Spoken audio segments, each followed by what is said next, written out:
Cuan hari ini tema kita itu adalah saham penebar dividen tunai jumbo. Karena seperti yang kita tahu, udah beberapa emiten, terutama perusahaan-perusahaan yang kapitalisasinya besar atau perusahaan blue chip sudah mengeluarkan laporan keuangannya. Nah, kalau kita ngomongin terkait saham yang berdividen jumbo, mungkin kita mau ngobrol dulu sebenarnya seberapa besar sih sentimen perusahaan-perusahaan yang memberikan dividen jumbo ini terhadap pergerakan IHSG. Jadi kalau kita tahu IHSG itu sebenarnya awal dari Februari sempat mengalami penguatan gitu ya Sobat Cuan, sempat mengalami penguatan karena memang ini didukung oleh sentimen positif dari keluarnya saham-saham, keluarnya laporan keuangan saham-saham perbankan, dan juga waktu itu ternyata pemilunya itu berjalan kondusif, jadi marketnya tuh bagus dan asing waktu itu melakukan pembelian secara masif atau masuk ke saham-saham yang ada di IHSG, terutama saham-saham perbankan yang memang kinerjanya itu sudah keluar. Nah, tapi seminggu belakangan ini kan IHSG cenderung mengalami koreksi ya, terutama juga saham-saham blue chipsnya. Nah, kalau kita lihat sebenarnya asing sendiri itu 1 minggu terakhir itu melakukan penjualan sekitar 3,4 triliun atau melakukan net sales sekitar 3,4 triliun, yang artinya mungkin investor asing beberapa udah banyak yang taking profit dari kenaikan harga saham di awal Februari kemarin. Ya bayangin aja, nggak sampai sebulan BRI aja pada saat itu naiknya tuh sampai 16%, belum saham-saham yang lainnya. Jadi wajar aja kalau asing tuh ada taking profit. Tapi jangan sedih karena asingnya tuh kalau misalnya sering keluar nanti juga pasti balik lagi gitu. Tergantung ketika mereka melihat apakah market kita sudah cukup murah ataukah saham-saham blue chipnya itu sudah cukup murah untuk mereka masuk kembali atau tidak gitu. Itu update market kita hari ini ya. Dan IHSG sendiri ditutup melemah tipis aja 0,06%. Nah, kalau kita ngomongin saham berdividen tinggi, sebenarnya kita punya benchmark ya Sobat Cuan. High dividend itu namanya adalah indeks high dividend 20. Jadi kalau Sobat Cuan mau lihat kira-kira list saham-saham yang rutin bagi dividen dalam jangka panjang dan juga dividennya tinggi, itu bisa cari di Google, namanya itu IDX High Dividends 20. Listnya itu kira-kira dari 20 list ada 8 saham yang berpotensi memberikan dividen tinggi. Tapi sebenarnya IDX High Dividend 20 ini itu tidak hanya mempertimbangkan terkait dividennya aja, tapi juga fundamental dan juga volatilitas, bukan volatilitas ya, bobot dari tiap saham di dalam indeks itu sendiri. Jadi biasanya yang masuk ke dalam indeks itu adalah saham-saham yang kapitalisasinya besar, fundamentalnya juga baik, dan rutin bagi dividen minimum 5 tahun terakhir. Nah, ini ada yang ngomong dari Hahaf, makin serok kawan menuju dividen. Yuk kita lihat sama-sama apakah sebenarnya koreksi market saat ini itu adalah area-area untuk kita bisa nambah kepemilikan saham atau tidak. Oke, dari IDX High 20 ada sekitar 8 saham yang berpotensi memberikan dividen tunai yang cukup besar di tahun ini. Kalau kita ngomongin besar itu seberapa besar sih Kak Olive?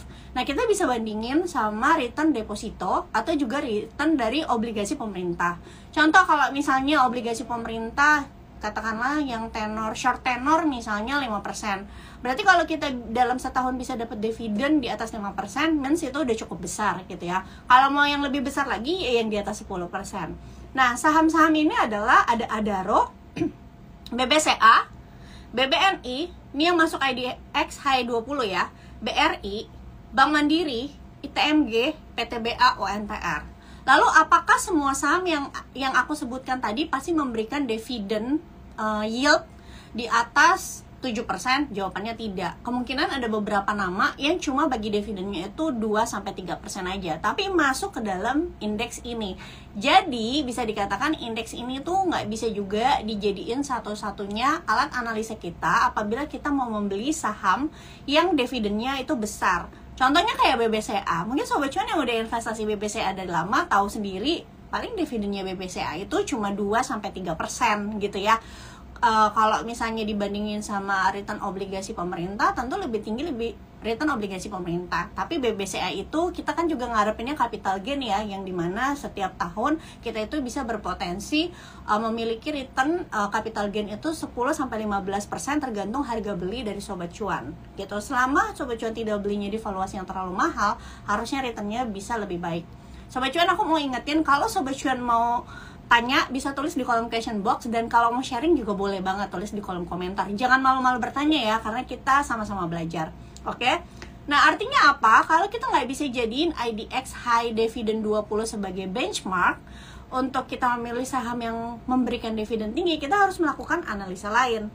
Nah, contoh nih, sekarang kan udah keluar beberapa laporan keuangan dari perusahaan-perusahaan lain ya, seperti Astra International. Sobat Cuan coba deh cari berita-berita, dan kayaknya CNBC juga udah sempat nulis Astra International itu mau RUPS kalau nggak salah sekitar di bulan April, ya kan? Nah, Sobat Cuan harus tahu RUPS itu apa. RUPS adalah rapat umum pemegang saham. Biasanya perusahaan melakukan rapat umum pemegang saham, di dalamnya itu nanti biasanya akan membicarakan terkait kinerja dari perusahaan 1 tahun terakhir, prospek mereka di tahun depan, di tahun berikutnya, maksudnya tahun 2004, target-target mereka, capex mereka, dan juga mereka biasanya akan mengumumkan berapa besar dividen yang akan mereka berikan atau berapa dividen yang akan mereka bagikan per lembar saham. Nah, untuk Astra International sendiri, RUPS-nya bulan April, itu manajemen mengajukan dividen per share-nya itu sekitar di Rp421 per lembar saham.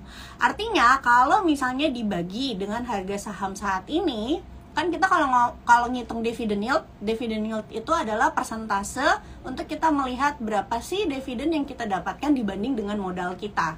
Contoh, mungkin contoh gampangnya gini, kalau obligasi pemerintah returnnya 6% per tahun, yaitu berarti kan yield yang kita dapatkan dari investasi yang kita dapatkan, kita tuh dapat keuntungan 6% per tahun dari passive income-nya. Nah, kalau saham itu namanya dividend yield, bukan yield atau kupon obligasi gitu. Nah, kita bisa hitung, misalnya ASI mengajukan Rp421 per lembar saham, sekarang harganya itu di harga 5.225. Jadi kalau ada investor yang mau membeli ASI, misalnya punya ASI di harga 5.225, maka investor tersebut berpotensi mendapatkan dividend yield sebesar 8%, dan dimana angka ini cukup tinggi. Oke, selanjutnya juga LPPF. Mungkin Sobat Cuan bisa cari nanti beritanya, di mana LPPF ini juga mengajukan dividen tunai sebesar Rp200. Mungkin masih ada yang bingung, kira-kira dividen tunai sama dividen interim tuh apa sih Kak? Kan ada perusahaan yang bagi dividennya 1 tahun 2 kali gitu ya, dividen interim dan dividen tunai. Jadi kalau dividen tunai itu diambilnya dari total kinerja perusahaan 1 tahun terakhir. Kalau dividen interim itu biasanya diambil dari profit yang sedang berjalan. Biasanya dibaginya itu after kuartal 3 di tahun tersebut gitu. Kalau dividen tunai itu ketika sebuah perusahaan sudah merampungkan kinerjanya 1 tahun dari bulan Januari sampai bulan Desember, dia membagikan dividen, itu namanya dividen tunai. Kalau dividen interim yang dibaginya tuh di tengah-tengah. Jadi misalnya perusahaan itu dari bulan Januari sampai bulan September gitu ya, misalnya mereka mencetak laba berapa, terus mereka mau bagi dividen, nah itu namanya dividen interim gitu. Memang nggak semua perusahaan bagi dividen 2 kali gitu ya. Oke, selanjutnya ada LPPF, ini berpotensi bagi dividen Rp200 per lembar saham. Ini ajuan dari manajemen ya, dan harganya saat ini 1.760, yang artinya dari harga saat ini dividen yieldnya 11%. Hanya saja aku perlu disclaimer on ya Sobat Cuan, saham yang dividennya besar itu tidak semua itu cocok untuk di hold bertahun-tahun atau di hold dalam jangka panjang. Ada saham-saham yang kasih dividen tinggi itu yang cuma bisa cocok atau bukan cocok ya, oke, itu hanya untuk misalnya di tradingin jangka pendek karena ada momentum bagi dividen. Mungkin aku jelasin lebih simpelnya gini. Biasanya saham-saham yang bagi dividen besar itu harga sahamnya akan mengalami pergerakan harga atau kenaikan sampai menjelang come date gitu ya, gitu, karena biasanya diburu sama banyak investor gitu. Tidak semua saham tapi mayoritas seperti itu gitu. Nah, Kalau misalnya fundamental perusahaan atau kinerja perusahaan tidak mendukung terkait pertumbuhannya di tahun depan, misalnya kita udah bisa prediksi nih, oh kayaknya contoh ya, Astra International tahun depan pendapatan dan juga laba bersihnya bakalan turun dari tahun ini. Artinya kemungkinan besar after come date itu hari terakhir investor boleh membeli boleh membeli saham untuk mendapatkan dividen ya. Kalau misalnya kita memproyeksikan sebuah perusahaan itu kinerjanya tidak bertumbuh di tahun berikutnya, maka potensi besar abis come date harga sahamnya itu akan turun. Inilah yang dinamakan dividend trap. Oke, aku minum dulu ya bentar.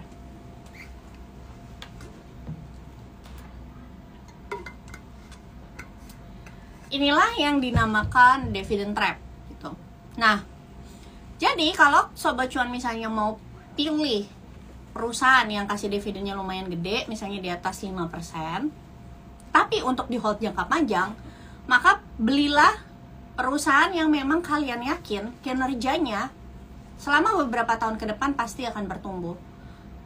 Kinerjanya tuh baik apa aja sih? Pendapatan dan juga laba bersihnya gitu. Misalnya pendapatannya tahun ini dia bisa jualan 1 miliar. Kalian harus bisa analisa tahun depan perusahaan tersebut bisa jualan 1,1 miliar. Laba bersihnya tahun ini misalnya 100 juta. Kalian harus bisa proyeksikan tahun depan bisa nggak kira-kira perusahaan ini labanya tumbuh lebih dari 100 juta. Kalau perusahaannya siklikal, tahu kan perusahaan siklikal yang bergantung sama siklus ekonomi.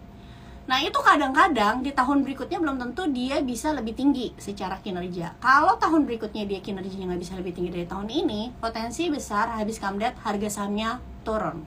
Itu kenapa untuk saham-saham jenis ini kalian itu sebaiknya trading memang untuk memanfaatkan kenaikan jangka pendek aja, karena ada sentimen positif dari momen mau bagi dividen. Jadi nggak ambil dividennya, kita tradingnya pakai teknikal gitu. Kalau mau cari saham yang aku maunya tetap dapat dividen Ci, dan aku mau keep sahamnya gitu bertahun-tahun, maka carinya adalah perusahaan-perusahaan yang kinerjanya bertumbuh. Contohnya kayak di sektor apa? Perbankan, ya, consumer. Nah ini kan biasanya yang tahan sama siklus ekonomi. Jangan di komoditas yang biasanya terpengaruh sama harga acuan. Oke, clear ya. Lanjut. Ada juga BNGA. Sobat Cuan mungkin tahu belakangan BNGA itu harganya naik cukup signifikan ya. Sempat sentuh kayak 2000-an. Nah, per hari ini harga sahamnya udah koreksi. BNGA itu juga udah keluar laporan keuangan tahunan. Kalau misalnya dihitung-hitung, ini belum ada usulan dari manajemen, tapi kita bisa hitung sebenarnya, proyeksikan pakai data masa lalu. Aku coba hitung pakai data dividend payout ratio tahun lalu. Proyeksinya BNGA itu di tahun ini dividen tunainya sebesar Rp147 per lembar saham. Dibandingkan dengan harga saham saat ini 1.980, maka potensi dividen yield yang bisa diterima investor adalah 7,4%. Tentunya kalau Sobat Cuan punya saham BNGA lebih bawah lagi, misalnya Sobat Cuan udah masuk saham BNG-nya dari harga 1.500 atau 1.400, maka dividen yield-nya akan lebih tinggi. Nah, saham-saham seperti BNGA inilah yang cocok di hold untuk jangka panjang. Karena memang sektor perbankan di Indonesia itu proksi ekonomi di Indonesia. Jadi kalau ekonominya bertumbuh, mostly perbankannya itu juga kinerjanya bertumbuh. Jadi kalau ada perbankan yang kinerjanya nggak bertumbuh, tanda tanya, kok 80% yang lainnya perbankannya bertumbuh, kinerjanya kok ada satu yang nggak bertumbuh gitu. Jadi buat apa kita fokus sama yang nggak bertumbuh, better kita invest sama perbankan yang kinerjanya bertumbuh. Oke? Selanjutnya, nah kalau BNGA sendiri menurutku kan naiknya kemarin udah cukup tinggi ya Sobat Cuan. Kalau mau resikonya sebenarnya lebih kecil, pandangan aku pribadi ya, itu baru menarik di daerah 1.800-an, mungkin di bawah 1.900 ya, deket-deket 1.800-an. Kalau kalian mau resikonya cenderung lebih kecil gitu dibanding maksa masuk di harga sekarang. Tapi kalau kalian view-nya nggak apa-apa Ci, turun-turun dikit, yang penting aku yakin long term-nya bagus gitu, karena kinerjanya juga berapa tahun terakhir bagus, ya nggak apa-apa. Itu kan balik lagi ke risk profile masing-masing ya. Ada orang yang bisa ngelihat portonya misalnya dalam jangka pendek turun 10%, mereka santai-santai aja karena mereka percaya sama fundamentalnya. Tapi ada orang yang nggak kuat gitu. Jadi balik lagi sama risk profile kalian masing-masing. Dan aku selalu tekankan, saham yang valuasinya murah bukan berarti nggak bisa lebih murah lagi. Saham yang valuasinya mahal bukan berarti nggak bisa lebih mahal lagi. Oke, jadi kalau harga saham udah turun nih, fundamentalnya bagus sekalipun, bukan berarti nggak bisa lebih turun lagi gitu. Oke, selanjutnya adalah NISP. NISP ini juga sama, mereka belum ada angka pengajuan dari manajemen, tapi aku hitung-hitung berdasarkan data histori, potensi sahamnya, dividen per lembar sahamnya itu Rp71 per lembar saham. Jadi dari harga saat ini itu 5,1% gitu. Tuh ada yang ngomong tuh, Gideon, saya beli di atas 2.000. Ayo Gideon, gak boleh gitu lagi ya. Tadi Gideon soalnya sempat curhat sama aku, katanya Gideon itu beli tanggal 17 Februari.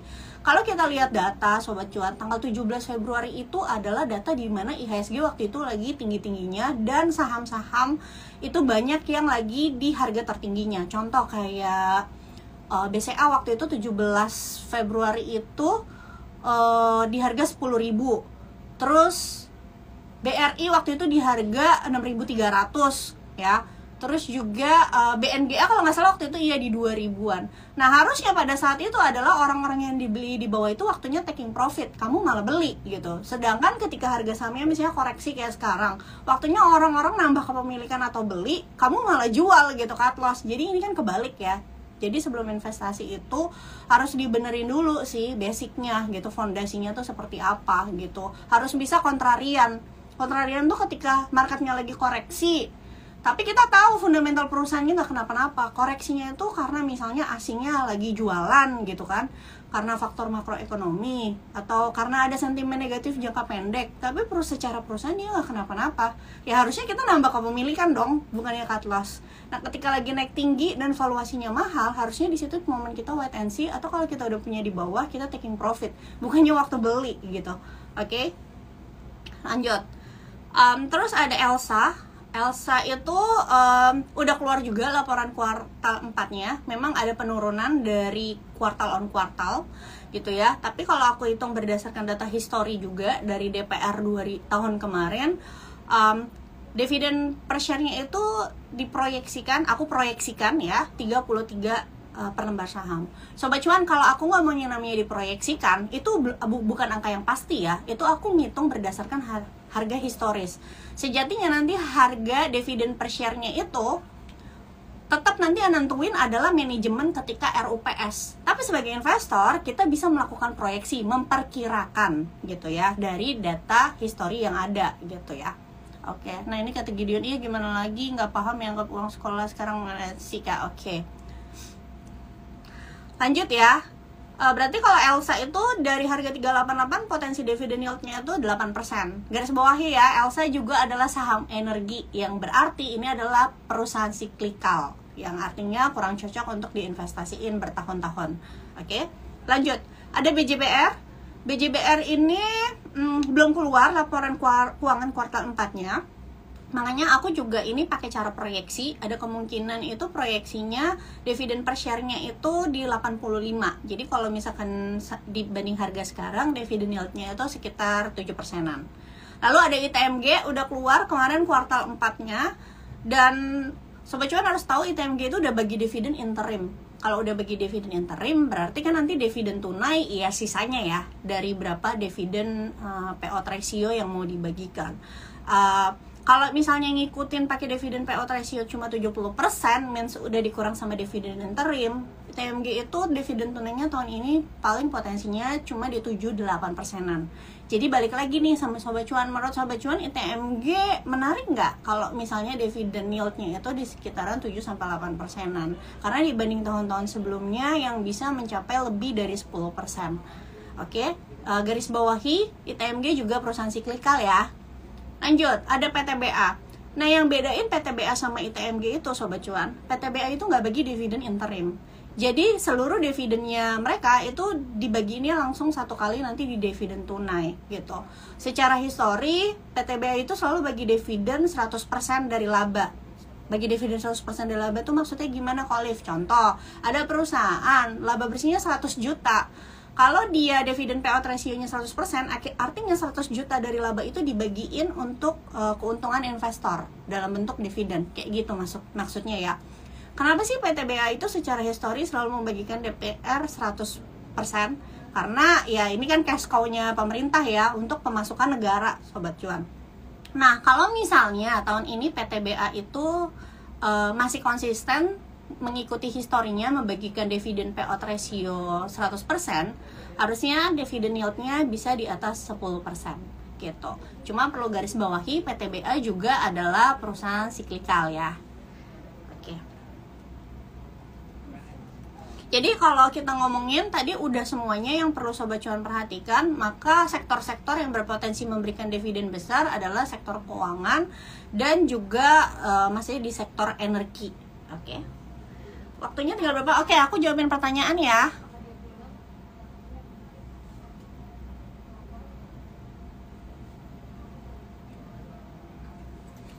Oke, aku mungkin jawab untuk Telkomnya. Untuk Telkom sendiri, happy cuan yang kemarin udah sempet cuan di minggu lalu. Tapi untuk Telkom, semua dividen yield itu tergantung besar kecilnya itu tergantung dari harga beli kita. Untuk Telkom sendiri, kalau mau dividen yieldnya gede, coba tungguin di bawah harga 3.600.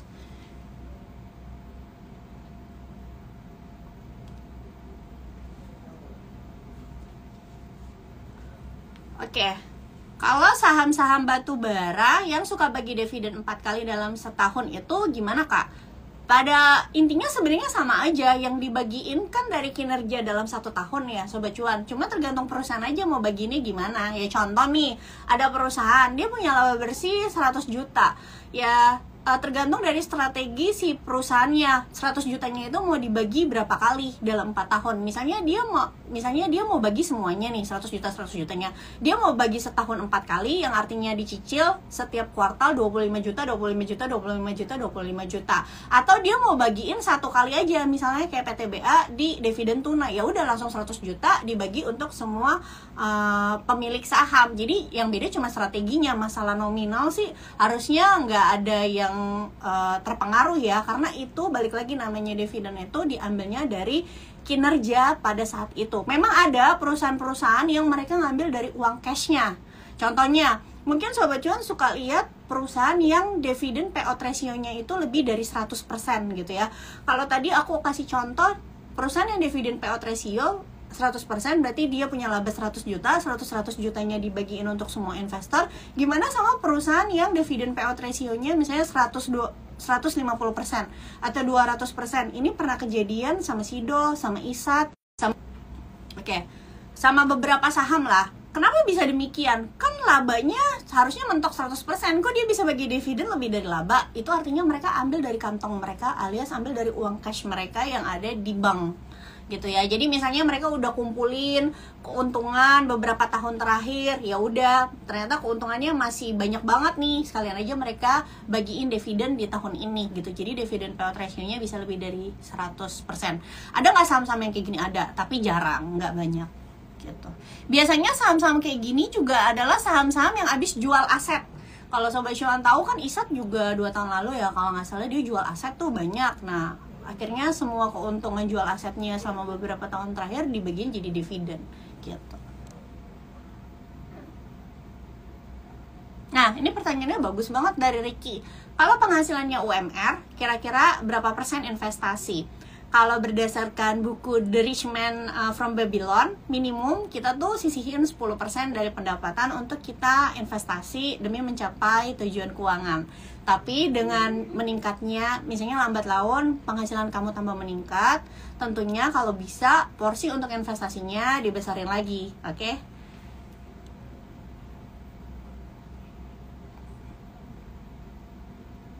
Oke, udah lewat 2 menit. Sobat Cuan, terima kasih atas waktunya kali ini. Pertanyaannya seru, sharingnya kalian juga seru.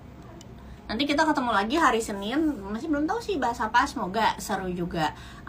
Sobat Cuan, jangan khawatir terkait misalnya market koreksi yang sedang ada saat ini. Coba deh ditunggu sebentar lagi, siapa tahu dikasih koreksi lebih rendah. Contoh misalnya kayak saham BBRI, siapa tahu dikasih ke 5.600, 5.800. Jadi kita bisa nambah posisi. Terus Bank BNI, siapa tahu dikasih di 5.650 ke 5.700. Terus juga BNGA, siapa tahu dikasih ke 1.800. Terus juga ada NISP, siapa tahu dikasih ke 1285 sebelum RUPS dan Kamdet ya. Semoga kita bisa melakukan top up atau menambah kepemilikan di Persito. Tuh ada yang ngomong amin, soalnya dari kemarin udah pada bingung ya, kalau Olive pengen nambah, tapi bagus kan, untung kalian nggak nambah pertengahan Februari kemarin, katanya koreksi. Oke, sekian dulu hari ini. Terima kasih Sobat Cuan atas waktunya. Nah, aku mau selalu ngingetin, jangan lupa untuk follow Instagram kita @cuap_cuan, dan follow TikTok kita CNBC Indonesia, karena live-nya tiap hari Jumat juga akan ditayangin di TikTok CNBC Indonesia. Terus dengerin podcast kita di Spotify, Apple Podcast, Google Podcast, dan juga Anchor. Subscribe YouTube channel kita Cuap Cuap Cuan. Podcast kita juga disiarin secara ulang. Kalian bisa streaming di cnbcindonesia.com atau nonton di CNBC Indonesia TV. Biasanya hari Jumat di atas jam 7 malam atau di weekend. Bye Gideon, sama-sama ya. Bye semuanya.